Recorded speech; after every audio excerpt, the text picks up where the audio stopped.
नमस्कार, रिटर्न और स्वदेश पे कल की तैयारी में आपका स्वागत है। मैं हूं मनीष मेनुगिरी और अगले आधे घंटे में हम ये बात करेंगे कि भारतीय बाजारों में आज क्या हुआ और कल के लिए आपको क्या तैयारी करनी चाहिए और इससे कौन से ट्रिगर्स होंगे जिस पे आपको नज़र रखनी चाहिए, क्योंकि नतीजों का सीजन है तो कहीं ना कहीं ये ट्रिगर्स काफ़ी ज़्यादा अहम होते हैं। इसके अलावा दर्शकों के सवालों के जवाब देंगे। कई सारे ऐसे शेयर्स होंगे आपके पोर्टफोलियो में जिसके बारे में आप जानना चाहते हैं, समझना चाहते हैं कौन शेयरों पर क्या करें, तो इस पर खास तौर पर हम चर्चा करें, आपको बताने की कोशिश करेंगे। इनफैक्ट हमारे जानकार जो हैं वो बताएंगे कि इन शेयरों पे आप क्या करें। बैंकिंग शेयरों के दम पे आज हमने देखा था कि भारतीय बाजारों में एक जोरदार उछाल देखने को मिला। इसके अलावा शो में हम बताएंगे बाजार में कमाई का वीआईपी सेगमेंट, यानी कि कुछ ऐसे स्टॉक्स जो इस बाजार में निवेश के लिहाज से बेहतर आपको निवेश करने चाहिए, जो हमारे जानकार बताएंगे।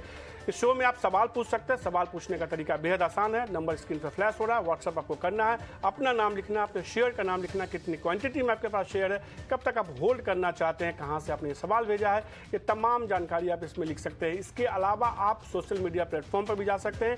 ईटीएन और स्वदेश को फॉलो कीजिए ट्विटर और फेसबुक पे। वहां आपको केकेटी यानी कल की तैयारी लिखना है, स्पेस देना और अपना सवाल फिर से भेज देना है। अपना नाम, शहर का नाम, कितनी क्वांटिटी में शेयर है, कौन सा शेयर आपके पोर्टफोलियो में।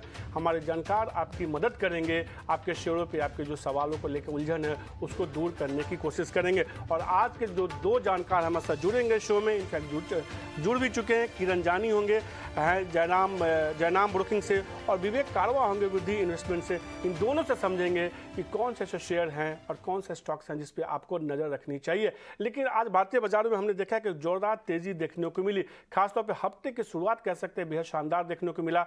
निफ्टी जो है दिन के ऊपरी स्तर के आसपास ही बंद होने में कामयाब हुआ। 120 अंकों से ज़्यादा की मजबूती, करीब 120 अंकों की तेजी देखने को मिली। और देखिए खासतौर पर सेकेंड हाफ में बाजार में एक अच्छी मजबूती देखने को मिली और लगातार एक मजबूती का रुझान देखने को मिला। पिछले हफ्ते भी जब मैं लगातार चर्चा कर रहा था पिछले थर्सडे को, तो मैंने आपको बताया था कि निफ्टी में एक खास ट्रेंड ये देखने को मिल रहा है कि भले ही निफ्टी इंट्राडे में 17,600 के नीचे जा रहा हो, लेकिन वापस से ये 17,600 के ऊपर बंद हो रहा है। और आज यही संकेत वापस से देखने को मिला कि निफ्टी ने 17,612 के आसपास का लो बनाया, यानी 17,600 का लो बनाया और वहीं से एक मजबूत बेस मिला और निफ्टी जो है एक अच्छी मजबूती के साथ आगे बढ़ता हुआ गया।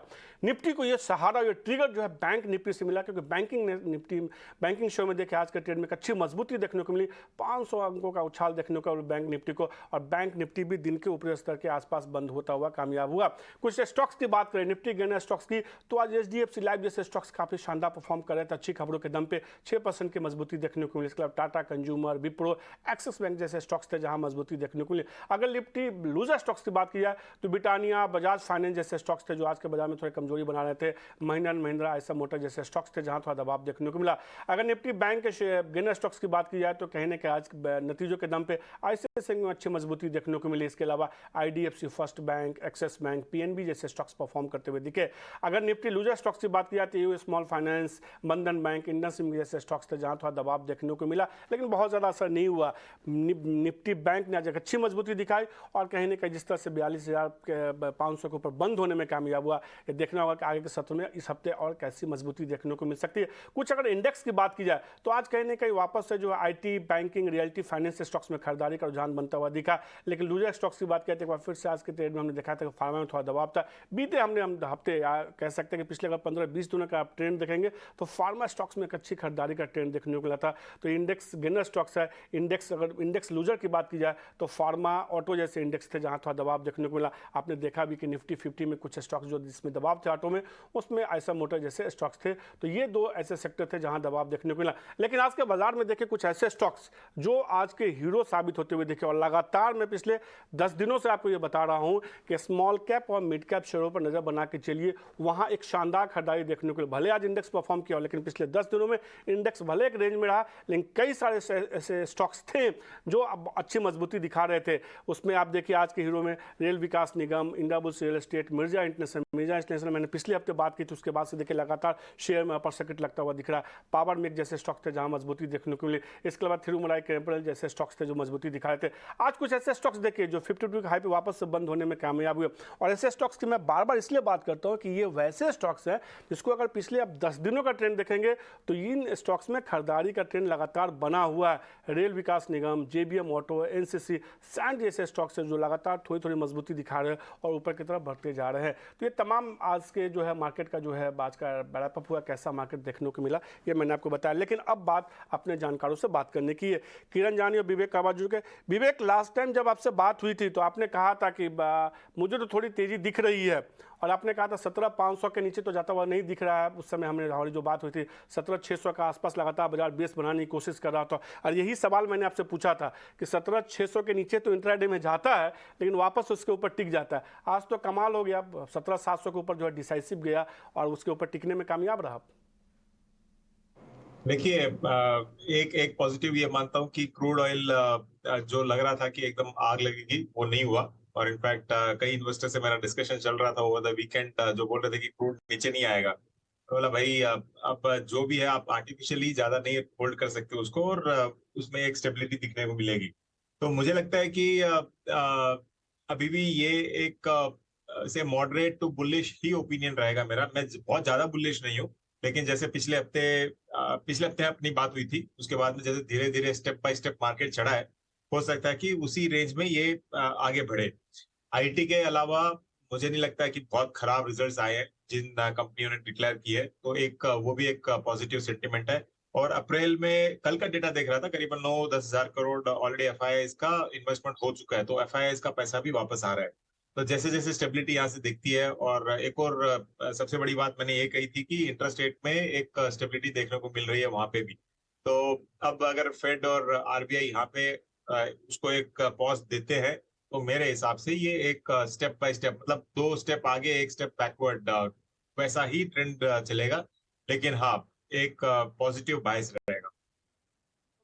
विवेक मानते हुए कि हाँ, यहाँ से थोड़ी तेजी और देखने को मिल सकती है। वैसे ऊपर की तरफ 17,800 और नीचे की तरफ 17,600 के लेवल पे आप लगातार नजर बना कर देखिए। ये एक ऐसा रेंज है जहाँ पे हो सकता है कि बाजार मेक और ब्रेक करता हुआ दिखे।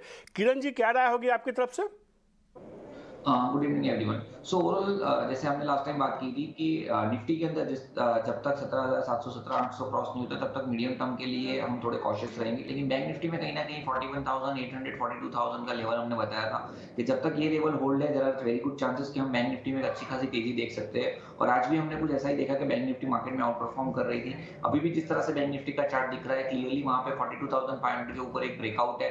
डेली चार्ट के ऊपर आप देखोगे तो एक फ्लैग पैटर्न ब्रेकआउट है। स्टॉक आई मीन इंडेक्स अपने सभी मूविंग एवरेज के ऊपर ट्रेड कर रहा है, जहां के आप बैंक निफ्टी का चार्ट देखोगे तो वो अपनी 100 डेज मूविंग एवरेज के नीचे ट्रेड कर रहा है। सो निफ्टी पे अभी भी हम थोड़े स्केप्टिकल है। जब तक वो 17,800 के ऊपर सस्टेन नहीं होते तब तक हम थोड़ा जिसके पास है वो होल्ड कर सकते हैं, लेकिन नई खरीदारी के लिए हम थोड़ा मना कर रहे हैं। नीचे डिप में आप बाई कीजिए, या तो फिर आप 17,800 क्रॉस करो उसके बाद बाई कीजिए। हालांकि बैंक निफ्टी की अगर मैं बात करूं तो 42,500 42,400 के आसपास कोई भी डिप आता है तो वहां पे हम बाई कर सकते हैं। ओवरऑल जो स्टॉप लॉस हमें मेंटेन करना है वो 41,000 के नीचे का स्टॉप लॉस मेंटेन करना है। और जिस तरह के चार्ट पैटर्न है, वी कैन एटलीस्ट एक्सपेक्ट ऊपर में 43,200 तक के लेवल एक्सपेक्ट कर सकते हैं। और आज जिस तरह से शॉर्ट कवरिंग हम देख रहे हैं 42,500 के कॉल के अंदर, अगर कल मार्केट पहले हाफ में 42,500 के ऊपर टिक जाता है तो चांसेस है हम सुबह ही 43,000 तक के लेवल देख सकते हैं। तो ओवरऑल बैंक निफ्टी में आप अग्रेसिव लॉन्ग कर सकते हैं, निफ्टी में थोड़ा वेट एंड वॉच कीजिए।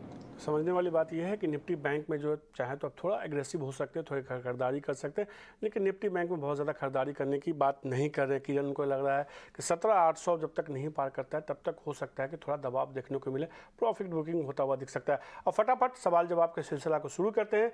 दिशा जैन ने सवाल भेजा है आगरा से। वो जानना चाहते हैं BHEL के बारे में। 2,000 शेयर उनके पोर्टफोलियो में हैं, 79 रुपये 95 पैसे के भाव पे। विवेक, क्या राय होगी BHEL पे? देखिए, ज्यादा से ज्यादा मुझे लगता है कि ये 79 तक टच कर सकता है। और कंपनी, देखिए जो ये जिस स्पेस में है, पर्टिकुलरली इसका एक बैगेज है कि ये सरकारी कंपनी है।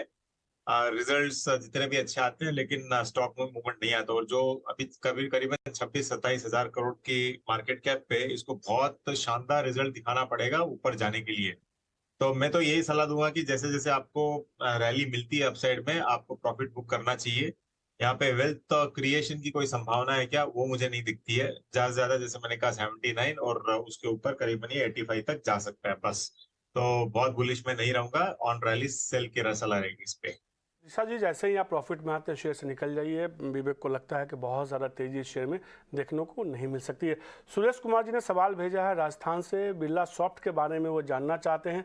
150 शेयर उनके पोर्टफोलियो में है, 264 रुपये 22 पैसे के भाव पे। उनका नज़रिया थोड़ा छोटा है, वो केवल 4 महीने के लिए जानना चाहते हैं। किरण जी, क्या राय होगी बिरला सॉफ्ट पे? वैसे भी शेयर को देखिए, पिछले अगर 1 साल का ट्रेंड देखें, लगातार गिरता जा रहा है share. So overall IT stock के अंदर जिस तरह से हमने करेक्शन देखा था, बिरला सॉफ्ट भी उसी सेक्टर से बिलोंग कर रहा है। करंटली हमने देखा है कि ट्रिपल बॉटम कहीं ना कहीं हम बिरला सॉफ्ट के ऊपर देख रहे हैं। आगे हमने देखा था कि 260 का बॉटम था, उसके बाद हमने देखा 248 का बॉटम, वापस 250 का बॉटम। सो मल्टीपल बॉटम 250 के आसपास बने हुए हैं। मोमेंटम इंडिकेटर पे भी आप देखोगे तो कहीं ना कहीं वहां पे हम एक बुलिश डाइवर्जेंस देख रहे हैं। और आज स्टॉक में जिस तरह से 21 डेज की मूविंग एवरेज के ऊपर क्लोज दिया है विद हैवी वॉल्यूम, तो मेरे हिसाब से उनको होल्ड रखना चाहिए। जो एक स्टॉप लॉस उनको मेंटेन करना है वो 250 का स्टॉप लॉस मेंटेन करना है। 250 के स्टॉप लॉस के साथ आप बने रहिए और इनिशियल लेवल पे हम 290 तक के टारगेट देख रहे हैं। और जैसे ही 290 लेवल क्रॉस होता है, जो उसकी 100 डेज मूविंग एवरेज भी है, तो उसके बाद 300 प्लस टारगेट इसमें आसानी से आ सकते हैं। तो मेरे हिसाब से 250 का स्टॉप लॉस 290 के टारगेट के लिए डेफिनेटली होल्ड रख सकते हैं। बिरला सॉफ्ट पे संजय कुमार जी ने भेजा है रांची से सवाल, टाइटन के बारे में जानना चाहते हैं। एक ऐसा शेयर जिसने लगातार अच्छा रिटर्न दिया निवेशकों को लंबी अवधि में। 10 शेयर उनके पोर्टफोलियो में है, 2500 रुपये के भाव पे है, 3 महीने के नज़रिए से जानना चाहते हैं। विवेक जी, क्या राय होगी? शेयर होल्ड करने की राय होगी या आपकी राय ये होगी कि नज़रिया थोड़ा और लंबा कर ले तो अच्छा रिटर्न देखने को मिल सकता है शेयर में? देखिए मनीष जी, ये कोई शक ही नहीं होना चाहिए किसी के दिमाग में कि टाइटन लॉन्गर टर्म में आपको सबसे बेहतरीन रिजल्ट दे सकता है। तो 3 महीना टाइटन के लिए बहुत हो सकता है कि शॉर्ट टर्म हो, लेकिन मुझे लगता है कि ये 3 महीने में 2800 तक जा सकता है, ये पॉसिबिलिटी है। और कंपनी में जहां तक अभी एक ओवर वैल्यूएशन चल रहा था, लेकिन अब रिजल्ट्स ठीक आने लगे। जो पिछले क्वार्टर का रिजल्ट देख रहा हूँ मैं, वो अच्छा था। और मैनेजमेंट क्वालिटी तो सबको मालूम ही है कि एकदम शानदार है। तो होल्ड की ही सलाह रहेगी। और करीबन 2780 से लेके 2800 अगर आए तो वहां पे आपको प्रॉफिट बुक करना चाहिए, अगर व्यू अगर शॉर्ट टर्म है। और अगर किसी का व्यू एब्सोल्यूट लॉन्ग टर्म हो, मतलब वो बोलते हैं ना जैसे कि fill it, shut it and forget it, वैसा अगर आपको करना हो तो टाइटन बहुत अच्छा स्टॉक है अगले 5 से लेके 10 साल के लिए भी। तो डिपेंड करता है आपके नजरिए पे। तो 3 महीने के नजरिए के लिए 2800 पॉसिबिलिटी है। तो संजय, यही रहा है कि 3 महीने के लिए तो 2800 का टारगेट है, लेकिन अगर आप लंबी अवधि का नजर रखना चाहते हैं शेयर को होल्ड कीजिए। ये एक ऐसा शेयर है जिसने लंबी अवधि में बहुत शानदार रिटर्न दिए हैं। आज का जो अगला सवाल होगा प्रदीप शर्मा जी का होगा, हरियाणा से उन्होंने सवाल भेजा है। AMD इंडस्ट्रीज के बारे में जानना चाहते हैं। 1000 शेयर के पोर्टफोलियो में है, 81 रुपये 80 पैसे के भाव पे वो जानना चाहते हैं क्या करे। काफ़ी ज़्यादा नुकसान हो रहा है प्रदीप जी को इस शेयर में। किरण, क्या राय होगी AMD इंडस्ट्रीज पे? कौन सा स्टॉक है? AMD industries, advance micro device. AMD industries की अगर हम बात करें तो 56 रुपीज के आसपास का स्टॉक है। वही स्टॉक AMD इंडस्ट्रीज की बात कर, हाँ AMD जो स्क्रीन पे 56 रुपये के आसपास का शेयर है अभी। सो AMD इंडस्ट्रीज की अगर हम बात करें तो कंटिन्यूअसली स्टॉक ने जब 104 का हाई बनाया उसके बाद कंटिन्यूअसली एक फॉलिंग चैनल के अंदर ट्रेड कर रहा है। रिसेंटली हमने देखा डबल बॉटम पैटर्न 44 के लेवल के आसपास बना, उसके बाद स्टॉक अपने 20, 50 एंड 100 डेज मूविंग एवरेज के ऊपर ट्रेड कर रहा है। मोमेंटम इंडिकेटर भी कहीं ना कहीं बुलिश टेरिटरी के अंदर ट्रेड कर रहा है। सो ओवरऑल स्ट्रक्चर ठीक ठाक है मेरे हिसाब से। 52 का एक स्टॉप लॉस होल्ड रख के वो स्टॉक में बने रह सकते हैं, लेकिन ऊपर में कहीं ना कहीं 70 के आसपास का रेजिस्टेंस है। सो 70 के आसपास जैसे आता है, एक बार वापस आप स्टॉक को रिविजिट कर लीजिए चार्ट को और अपने स्टॉप लॉसेस ऊपर ले आइए। और अभी एज ऑफ नाउ एक स्ट्रिक्ट स्टॉप लॉस 52 का यूज कीजिए। अगर 52 तोड़ता है तो मेरे हिसाब से एक बार निकल जाना चाहिए, क्योंकि इस बार अगर 52 तोड़ेगा तो चांसेस है वो अपना प्रीवियस जो 44 का बॉटम है वो भी तोड़ देगा। तो 52 के स्ट्रिक्ट स्टॉप लॉस से 70 के टारगेट के लिए आप रुक सकते हो। तो 52 ये रहा तो AMD इंडस्ट्रीज पे आपके लिए। आज का जो अगला शेयर है, उन्होंने खरीदारी करने की सलाह पूछी है। राजेश मेहता जी ने अहमदाबाद से सवाल पूछा है, डिक्सन टेक के बारे में जानना चाहते हैं। 13 शेयर उनके पोर्टफोलियो में है, 5400 रुपये के भाव पे है, लंबी अवधि के नज़रिए से जानना चाहते हैं क्या करें शेयर में। विवेक, क्या राय होगी डिक्सन टेक पे? देखिए मनीष जी, मुझे तो इस भाव में भी कॉस्टली लगता है शेयर। और मैं तो ये सलाह दूंगा कि जब जब ये शेयर रिकवरी का मतलब कोई भी रिकवरी की कोशिश करे, उस वक्त आपको प्रॉफिट बुक करना चाहिए। और मुझे नहीं लग रहा है कि बहुत बड़ा इसमें रिकवरी की कोई संभावना है। ये ज्यादा से ज्यादा हो सकता है कि 3200 तक आपको दिखा दे। लॉन्गर टर्म अभी भी यहाँ से भी मुझे डाउन साइड ही दिख रहा है। और फंडामेंटल अगर या मतलब खाली डेट कम है कंपनी में, वो एक पॉजिटिव है, लेकिन ओवरऑल मुझे नहीं लगता कि ये परफॉर्म करने वाला है। तो धीरे धीरे निकलने की ही सोचिएगा, और जिन्होंने ऊपर के भाव में लिया है, कुछ नहीं हो सकता उसका, आपको और कोई शेयर लेके ही आपको प्रॉफिट वापस रियलाइज करना पड़ेगा। तो ये रहा तो राजेश जी आपके लिए कि डिस्टेंस टैक्स से निकल जाइए। विवेक को लगता है कि शेयर में और गिरावट देखने को मिल सकती है। अभी थोड़ी देर में विवेक जी कुछ वीआईपी स्टॉक्स भी बताएंगे, उसमें से आप चाहें तो किसी शेयर में आप स्विच कर सकते हैं। उनको लगता है कि ये गिरावट बहुत ज़्यादा शेयर में तेज़ी देखने की गुंजाइश नहीं उनको लगती है। वैसे भी हम देख रहे हैं लगातार IT स्टॉक्स जो अंडर परफॉर्म कर रहे हैं। परमार अश्वनी जी ने सवाल पूछा है अहमदाबाद से, ITC के 6 शेयर उनके पोर्टफोलियो में 350 रुपये के भाव पे। अगर कह सकते हैं कोई शेयर बीते एक साल में जिसने बाजार को आउट परफॉर्म किया है, जो कभी चलता ही नहीं था, वो ऐसा चला कि इसने शानदार रिटर्न दिए। ITC पे क्या राय होगी किरण जी आपकी? सो ओवरऑल आईटीसी का जिस तरह से चार्ट पैटर्न है, डेफिनेटली इसमें मेरे हिसाब से होल्ड ही रखना चाहिए। एक स्ट्रिक्ट स्टॉप लॉस उन्होंने अच्छा खासा जो गेन मिला है, काफी अच्छे प्राइस पे उन्होंने एंट्री ली है, तो मेरे हिसाब से 392 का एक स्ट्रिक्ट स्टॉप लॉस मेंटेन कीजिए। जब तक 392 होल्ड है, मेरे हिसाब से आईटीसी होल्ड रखना चाहिए। ऊपर में आप ध्यान रखिए 430 का लेवल का, जैसे ही 430 का लेवल क्रॉस होता है तो अपना स्टॉप लॉस जो 392 है उसको रिवाइज करके 400 के ऊपर ले आए। तो एज ऑफ नाउ 392 का स्टॉप लॉस, 430 का टारगेट, और आईटीसी होल्ड रखना चाहिए। तो ITC होल्ड करके चलिए, इसमें 430 रुपये का टारगेट रखना होगा। लेकिन एक शेयर देखिए जो लगातार जो है एक अच्छी मजबूती दिखा रहा है, वो है बजाज ऑटो। ये शेयर एक ऐसा है जो 52 वीक हाई पे ट्रेड कर रहा है और लगातार शेयर में हमने एक तेज़ी का रुझान देखा है। अगर एक हफ्ते का चार्ट देखिए तो लगातार, या एक महीने का चार्ट देखिए तो ये एक ऐसा शेयर जिसने लगातार ऑटो सेक्टर में कह सकते हैं कि एक अच्छी मजबूती दिखाई है। लगातार तेज़ी का रुझान देखने को, करीब 13% की मजबूती इस शेयर में एक हफ्ते में देखने को मिला है। अब बजाज ऑटो के नंबर आने वाले हैं और ये उम्मीद की जा रही है कि देखना होगा कि इस बार के नंबर कैसे होंगे। जानने की कोशिश करते हैं सृष्टि से। सृष्टि, कैसे उम्मीद है, नतीजों से क्या उम्मीद करना चाहिए? वैसे तो हमने देखा कि बीते एक महीने में शेयर में एक अच्छी तेजी देखने को मिली, एक साल के ऊपरी स्तर पर कारोबार कर रहा। क्या नतीजों में कुछ सरप्राइज देखने को मिल सकता है इस तिमाही में? जी हाँ, इस बार बजाज ऑटो के नंबर्स की बात करें तो जैसा कि हम वॉल्यूम के फ्रंट पे जानते हैं कि एक्सपोर्ट्स यहाँ पे सबसे ज़्यादा निराश करता हुआ नजर आया है। तिमाही दर तिमाही देखें तो 21.5% की इनकी एक्सपोर्ट मार्केट वॉल्यूम्स में डिक्लाइन होती हुई दिखी है और ये बजाज ऑटो के लिए सबसे बड़ा कंसर्न है, क्योंकि 50% से ज़्यादा आय वो अपनी एक्सपोर्ट मार्केट से ही लाते हैं। इसका असर ओवरऑल नंबर्स पर पड़ेगा, पर जी हाँ, डोमेस्टिक मार्केट से काफ़ी सहारा मिला है। इस बार अगर हम देखें तो 125cc प्लस सेगमेंट उसमें बेहतर प्रदर्शन रहा है और 3 व्हीलर सेगमेंट ने भी अच्छा प्रदर्शन किया है। तो ऑल इन ऑल इनकी जो वॉल्यूम्स हैं वो तिमाही दर तिमाही 13% गिरी हैं। अब नंबर्स की अगर हम बात करें तो यहाँ पे हम तिमाही दर तिमाही हल्की गिरावट की ही उम्मीद कर रहे हैं।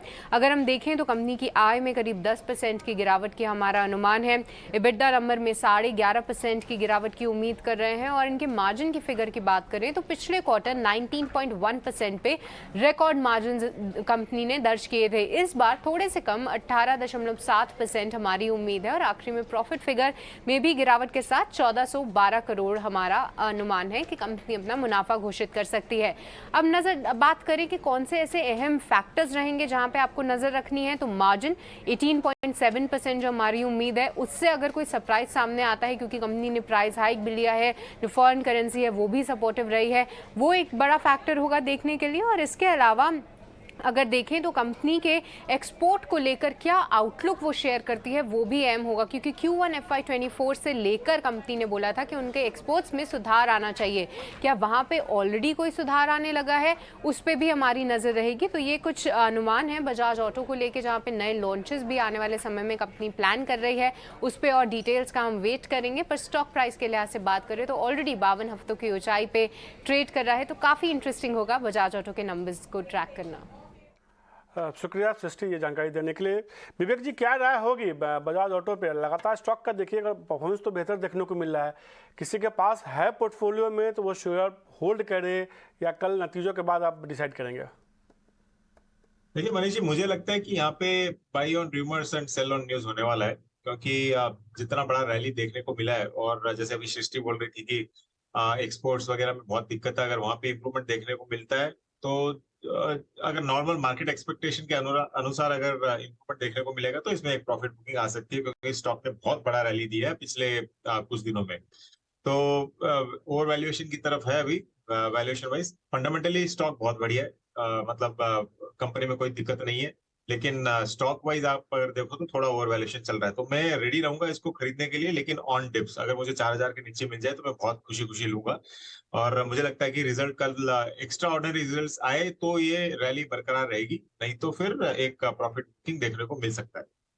तो विवेक जी ये मानते हुए कि नतीजों से पहले शेयर में काफ़ी ज़्यादा तेज़ी देखने को मिली है, अगर शेयर बेहद शानदार देखने को मिलते हैं तो तेज़ी रहेगी, वरना एक बार के लिए शेयर में प्रॉफिट बुकिंग देखने को मिल सकता है। लेकिन अगर 4000 के नीचे प्रॉफिट बुकिंग में शेयर नीचे जाता है तो आपस से वो खरीदारी करने की सलाह दे रहे हैं। अब सवाल अगला जो है आया है रविंद्र जी का, यूनियन बैंक के बारे में जानना चाहते हैं। दिल्ली से उन्होंने सवाल भेजा है, 10 शेयर के पोर्टफोलियो में 72 रुपये 45 पैसे के भाव पे 3 महीने के नज़रिए से वो जानना चाहते हैं कि यूनियन बैंक में क्या करे। क्या राय होगी किरण जी यूनियन बैंक पे?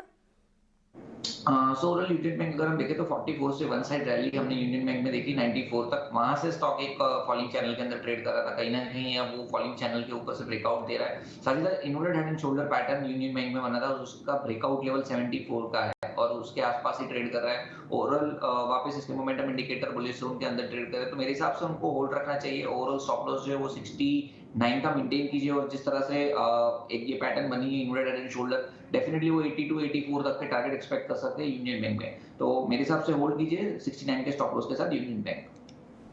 यूनियन बैंक होल्ड करने की सलाह 82 83 तक का लेवल देखने को मिल सकता है। 69 रुपये का अगर आप स्टॉपर्स लगाना चाहें तो आप एक स्टॉपर्स लगा के चल सकते हैं। तो कई सारे स्टॉक्स की बात की, बजाज ऑटो कैसे नंबर आएंगे उसकी बात की, बाजार में कौन से ट्रिगर्स है उसकी थोड़ी चर्चा हुई।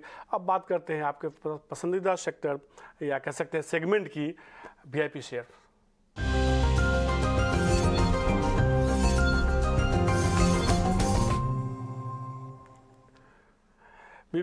विवेक जी आपने कई शेयर में हमारे दर्शकों को कहा कि इससे निकल जाइए, थोड़ा नुकसान देखने को मिल सकता है, और भी नुकसान देखने को मिल सकता है।